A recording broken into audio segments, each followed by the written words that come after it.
नमस्कार जी, बहुत बहुत शुक्रिया आप लोगों का जुड़ाव के लिए। इस वक्त की एक बड़ी खबर लेकर मैं हाजिर हूं। काइंडली इसको जल्दी से जल्दी शेयर कर दीजिएगा।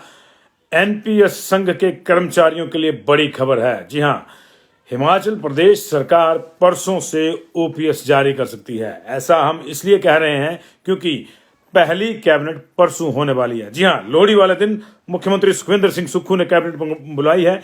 इसका आधिकारिक रूप से आज अधिसूचना भी जारी होगी। इसकी सूचना आ गई है कि कैबिनेट की मीटिंग परसों यानी लोहड़ी वाले दिन है।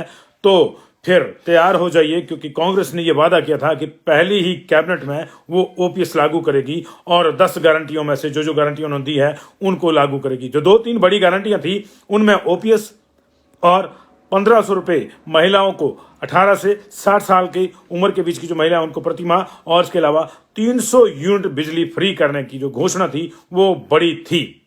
इसके अलावा युवाओं को बिना किसी ब्याज के स्टार्टअप के लिए ऋण देना, ये सारी चीजें थी। हर विधानसभा क्षेत्र के लिए 10 करोड़ रुपए उपलब्ध करना, यानी 680 करोड़ रुपए सीधे तौर पर करवाना। लेकिन जो सबसे बड़ी घोषणा थी जिसको लेकर माना जा रहा है कि उसकी वजह से ही कांग्रेस की सरकार इस राज्य में बनी है, वो थी ओपीएस की। राज्य में 1,35,000 के आसपास, ये कम ज्यादा हो सकते हैं, 1,35,000 के आसपास ऐसे कर्मचारी हैं जो 2003 के बाद सर्विस पे लगे हैं और एनपीएस के दायरे में है, यानी न्यू पेंशन स्कीम के दायरे में। उनको ओल्ड पेंशन स्कीम नहीं मिलती। ये लोग लगातार ओल्ड पेंशन स्कीम की बात कर रहे थे, लेकिन बीजेपी ने इस मांग को लगातार दरकिनार किया। इन लोगों ने लंबी यात्राएं भी करी।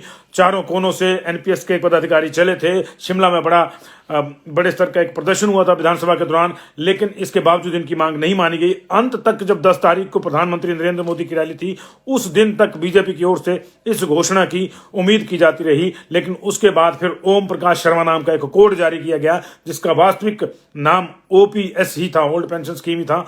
और माना जा रहा है कि उस कोड की वजह से कांग्रेस सत्ता में आई है। कांग्रेस को पहले दिन से इसका आभास था कि उसके सत्ता में लाने के लिए ये एक बड़ा मुद्दा हो सकता है। इसलिए लगातार विधानसभा के भीतर और बाहर कांग्रेस के नेता ओपीएस देने की बात कर रहे थे। और फिर जब कांग्रेस का घोषणा पत्र आया, दृष्टि पत्र आया, संकल्प पत्र आया, तो उसमें इस बात को सबसे ऊपर रखा गया था। प्रियंका गांधी ने स्वयं कहा था कि हम पहली ही कैबिनेट में 10 दिन के भीतर ओपीएस जारी करेंगे। तो 10 दिन के भीतर तो इसलिए नहीं हो पाया क्योंकि कैबिनेट का गठन नहीं हो रहा था।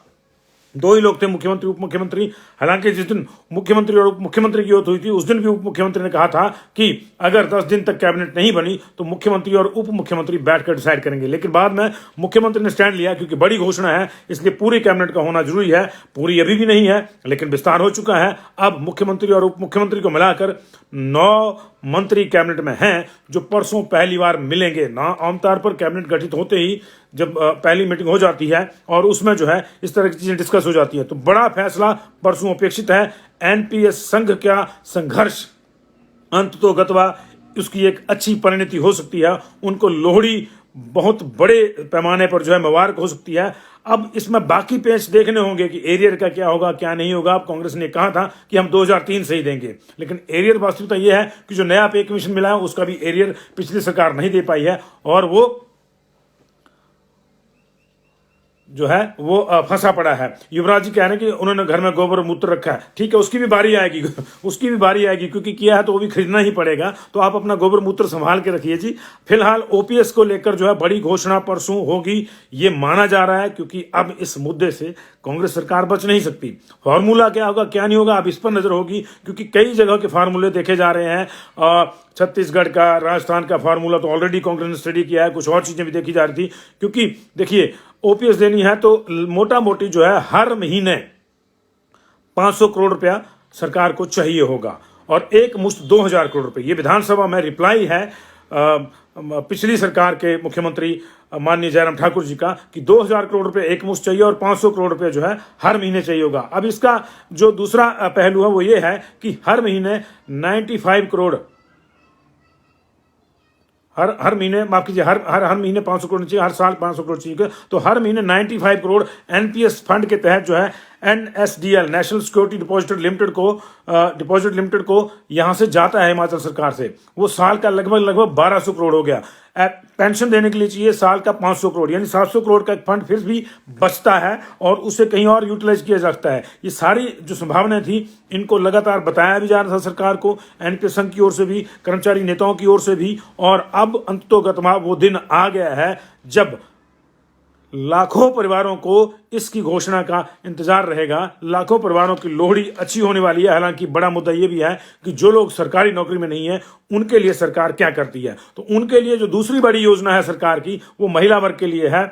हमारी जो महिलाएं हैं वो आधी संख्या है उनकी, पूरी प्रदेश की संख्या के हिसाब से बात करें, वोटिंग में भी वो सबसे आगे हैं। आधा हिस्सा उनका पूरा है, लेकिन ताकत उनकी पूरी है। आधी दुनिया की पूरी ताकत है ये। और उनके लिए भी सरकार ने ये सत्ता में आने से पहले कांग्रेस ने ये वादा किया था कि हर 18 से 60 साल के बीच की आयु की महिला को बिना किसी उसकी कंडीशन को देखे हुए कि वो फाइनेंशियली कितना अप है कितना नहीं है, बिना किसी वर्गीकरण के 1500 रुपये दिया जाएगा। तो माना जा रहा है कि इस घोषणा को भी जो है सरकार कैबिनेट में अमली जामा पहनाएगी। आमतौर पर होता यह है कि जब भी पहली कैबिनेट होती है तो जिस पार्टी की सरकार आती है उसका जो घोषणा पत्र है उसको as it is legal document मान लिया जाता है। अब ये अभी विभागों का बंटवारा हुआ नहीं है, आज होता है, आज हो जाएगा तब भी ठीक है, नहीं तो कल तो होना ही है, क्योंकि परसों कैबिनेट है। तो बिना किसी विभाग के तो कैबिनेट में मंत्री जाएंगे नहीं। लेकिन जब विभागों का बंटवारा इतनी लेट हो रहा है तो जाहिर है कि कोई विभागीय एजेंडा नहीं होगा। विभागीय एजेंडा नहीं होगा इस पहली कैबिनेट में। सिर्फ और सिर्फ एक ही एजेंडा होगा, वो होगा कि कांग्रेस ने जो वादे लोगों से किए हैं उनको अमली जामा पहुंचाना है, अमली जामा पहनाना है। अब आमतौर पर यही होता है कि अपने जो घोषणा पत्र होते हैं, पार्टियां सरकार में आने पर, सत्ता में आने पर उनके जो है उनको लीगल डॉक्यूमेंट मान लेती हैं। तो कांग्रेस इसको लीगल डॉक्यूमेंट मानेगी और ओपीएस जो है देती है। अब क्या उसमें भी ये कह दिया जाता है कि अभी हम घोषणा करते हैं कि ओपीएस दे दी जाएगी, कब से दी जाएगी? अब ये इफ्स एंड बट्स हैं, सारे परसों ही पता चलेंगे। लेकिन इस कैबिनेट का बहुत से लोगों को इंतजार था। ना सिर्फ एनपीएस संघ के लोगों को इस कैबिनेट का इंतजार था, बल्कि महिलाओं को जिनको 1500 रुपए प्रतिमाह देने की बात हुई थी उनको भी इस कैबिनेट का इंतजार था। ये इंतजार फिलहाल खत्म हो गया है।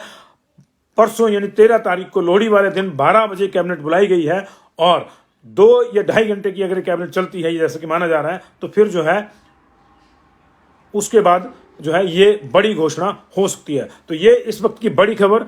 सुखविंदर सिंह सुक्खू ने 13 तारीख को अपनी कैबिनेट बुलाई है और उसमें बड़ा फैसला जिसकी हम जो है प्रतीक्षा कर रहे हैं वो ओपीएस का, महिलाओं को 1500 रुपये प्रतिमाह देने का और 300 यूनिट बिजली देने का।